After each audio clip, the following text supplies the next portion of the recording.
Hello বন্ধুরা, তোমাদের সকলকে স্বাগত জানাই বিথিসাস গুডি লাইফে। আজকের রেসিপিতে রয়েছে কাশ্মীরি পনির ইয়াখনি। তার জন্য প্রথমে একটা শুকনো মশলা বানিয়ে নেবো। কড়াইয়ে দিয়ে দিলাম শুকনো লঙ্কা, এলাচ, দারচিনি, গোটা জিরে, ধনে, মৌরি আর গোলমরিচ। কয়েক সেকেন্ড হালকা ভালো করে নাড়াচাড়া করে নিয়ে ঠান্ডা করে নিয়ে মশলাটা গুঁড়ো করে নিলাম। এবারে মিক্সির বাটির মধ্যে আগে থেকে ভিজিয়ে রাখা কাজু, কয়েক টুকরো মগজ আর কয়েক টুকরো পনির দিয়ে একটা ভালো করে মিহি পেস্ট বানিয়ে নিলাম। এবার কড়াইয়ে দিলাম 1 চামচ মতো ঘি। পুরো রান্নাটা আমি ঘিয়েই বানাচ্ছি, তোমরা চাইলে কিন্তু সাদা তেল ব্যবহার করতে পারো। এবারে গ্যাসের ফ্লেমটাকে মিডিয়ামে রেখে পনিরের টুকরোগুলো খুব হালকা করে ভেজে তুলে নিলাম।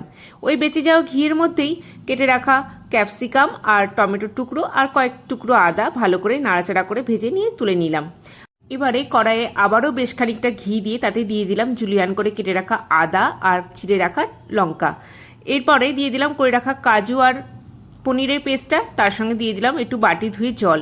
বেশ কিছুক্ষণ ভালো করে কষিয়ে নিয়ে দিয়ে দিলাম ফ্যাটানো টক দই। টক দইটা দেওয়ার সময় কিন্তু অনবরত নাড়াচাড়া করে যেতে হবে, নাহলে কিন্তু গ্রেভিটা ঠিকঠাক তৈরি হবে না।